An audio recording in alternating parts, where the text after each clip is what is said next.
Jadi Museum Brawijaya sendiri adalah salah satu museum yang ada di Kota Malang yang terdapat banyak koleksi peninggalan bersejarah seperti senjata-senjata maupun tradisional dan modern, kepakaian pejuang, serta bukti-bukti adanya penjajahan. Nah, di vlog kali ini kami akan memperkenalkan sejarah-sejarah tidak melalui buku-buku sejarah, tapi juga dengan cara memperlihatkan secara langsung.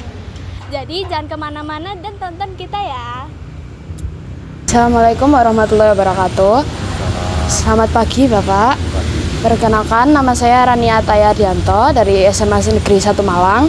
Izin mewawancarai Bapak dengan siapa? Bapak Hasan. Dan rekan saya di sini ada Naila Zivana. Untuk pertanyaan pertama,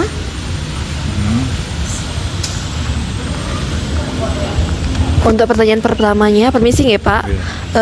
Untuk Museum Brawijaya ini buka di hari apa saja dan mulai jam berapa saja nggih Pak? Museum Brawijaya dibuka tiap hari. Jadi pukul 8 pagi hingga 15 sore. Tiap pagi enggak pernah tutup. Betul. Untuk yang pertanyaan kedua, koleksi yang paling bersejarah di sini atau menarik pengunjung di sini itu kebanyakan apa Bapak? Museum Brawijaya ini merupakan kategori museum khusus. Dalam hal ini khusus tentang perjuangan. Sehingga benda-benda yang dipamerkan koleksinya semuanya ini merupakan hasil-hasil dari para pejuang.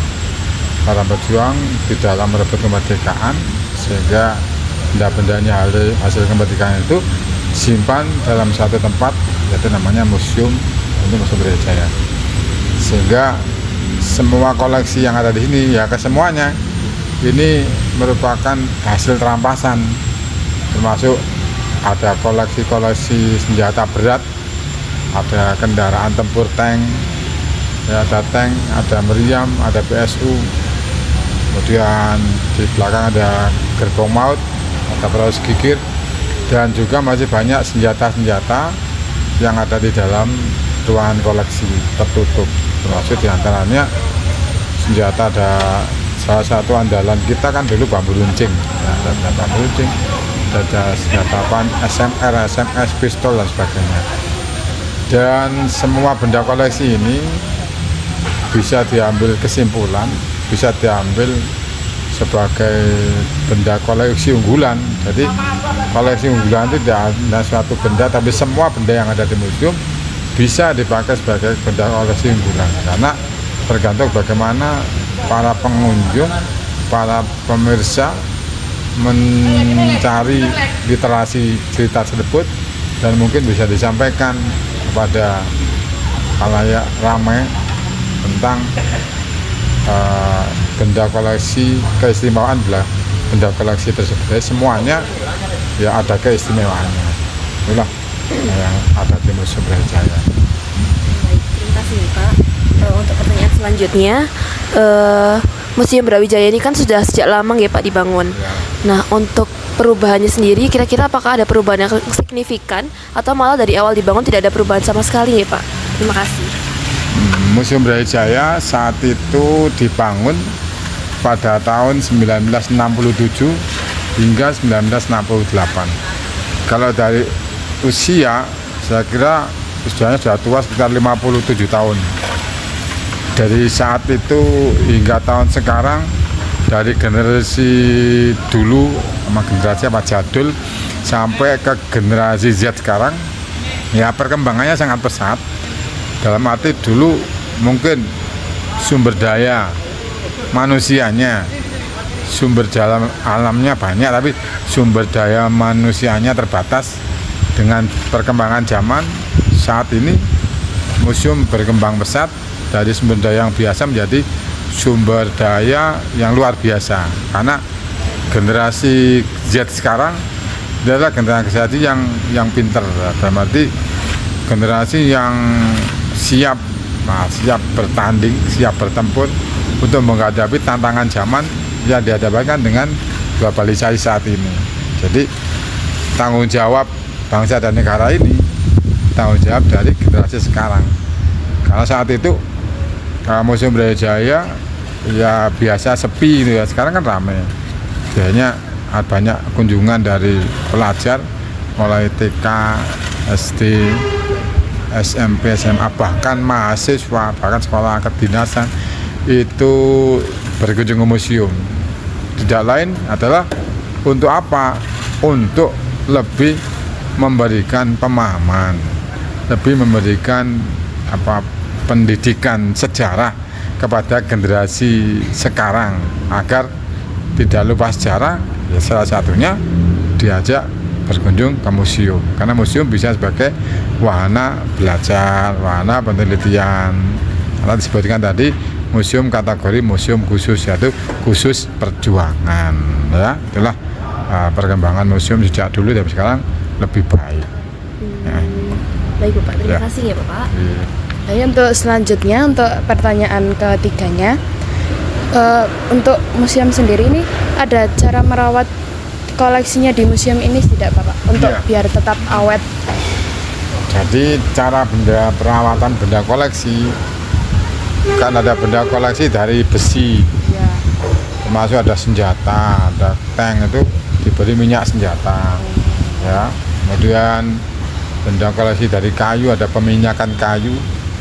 Benda koleksi yang ada di dalam ruangan tertutup atau suatu lemari tertutup diberikan silikon atau silikagel agar benda-benda ini bisa awet. Itu ada alat namanya silikagel untuk mengatur kelembapan dalam suatu ruangan tertutup.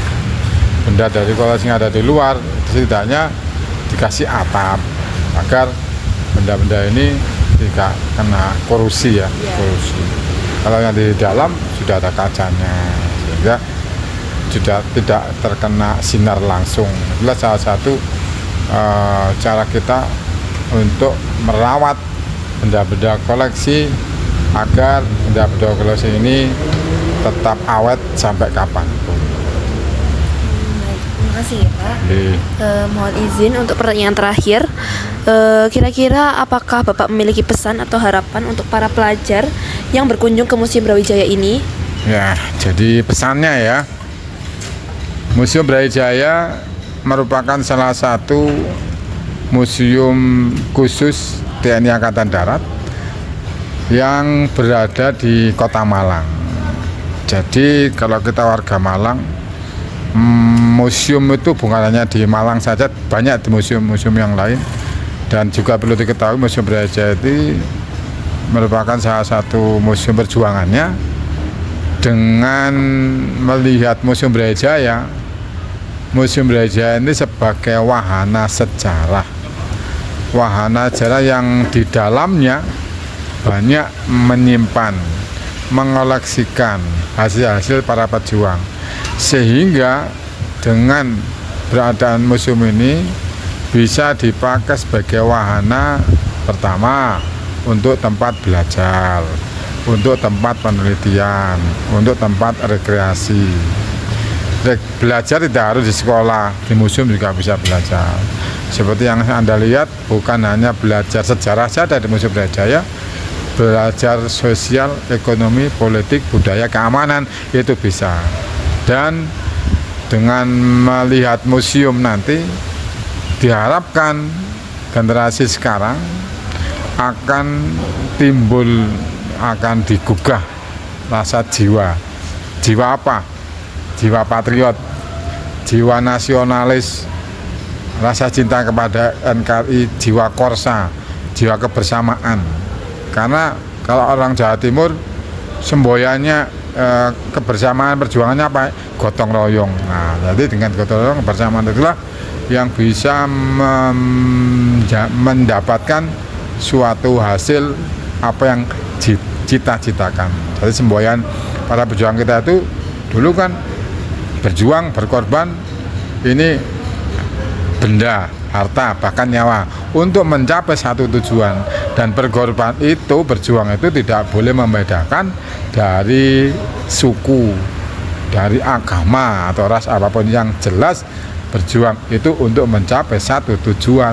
Maka setelah kita berjuang mencapai satu tujuan, kita bisa merdeka, benda-benda hasil perjuangan itu dimasukkan dalam suatu tempat ya Museum Brawijaya. Maka diharapkan ya, mungkin Anda setelah datang ke sini Anda bisa mengomunikasikan kepada adik kelas mungkin Anda tolak tentang keberadaan museum.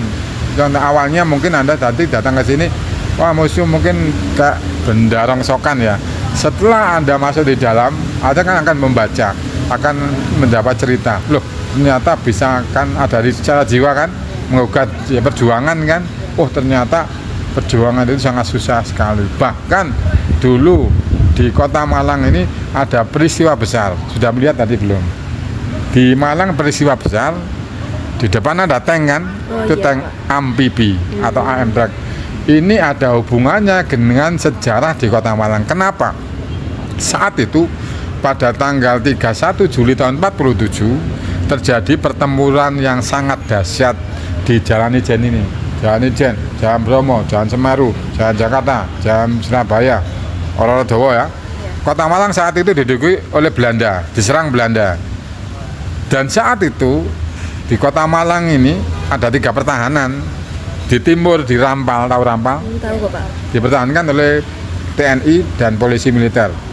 Di Kayu Tangan di tengah ya, itu Kayu Tangan dipertahankan oleh polisi Brimob. Di Jalan Ijen dipertahankan oleh tentara pelajar. Tentara pelajar. Apa pelajar itu?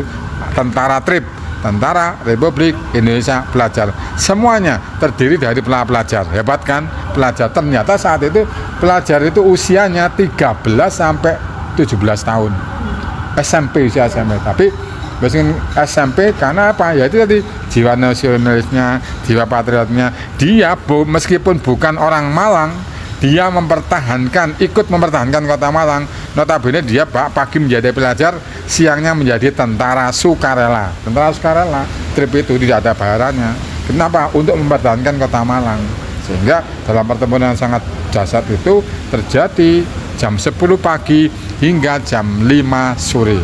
Jelas tidak seimbang. Kenapa? Belanda senjatanya modern, tank. Senjata banyak, didatangkan dari Surabaya dan sebagainya. Sedangkan tentara pelajar apa senjatanya? Ya, ada bambu runcing, ada ketepil dan sebagainya. 1-2 aja membawa senjata dan tombak atau bambu runcing itu. Dan dalam pertempuran itu ya, dalam mengakibatkan gugurnya tentara pelajar ada 35 orang. Di sini tertembak dengan tank itu masih tergilas dengan roda tank. Jumlahnya ada 35 dan tidak dikenali saat itu. Dan menjelang maghrib, jenazahnya ini dimakamkan dalam satu liang. Satu liang itu luasnya 2 meter kali 3 lah, 2 kali 2,5 lah. Diisi 35 orang dan saat itu juga diberi nama TMP TRIP, Taman Makam Pahlawan Tentara Republik Indonesia Pelajar, yang saat ini ada di Jalan Pahlawan TRIP. Ya, nah itulah salah satu bentuk contoh cerita yang bisa digunakan sebagai cerita untuk menarik para pejuang. Ternyata saat itu para pemuda ikut berjuang, pemuda pelajar. Maka Kota Malang sejak dulu dan sampai sekarang dijuluki sebagai kota apa? Kota pelajar, karena banyak pelajar berkumpul. Itulah salah satu harapan kita ya, museum ini bisa dikunjungi oleh generasi sekarang dan yang akan datang. Ada istilahnya museum di hatiku.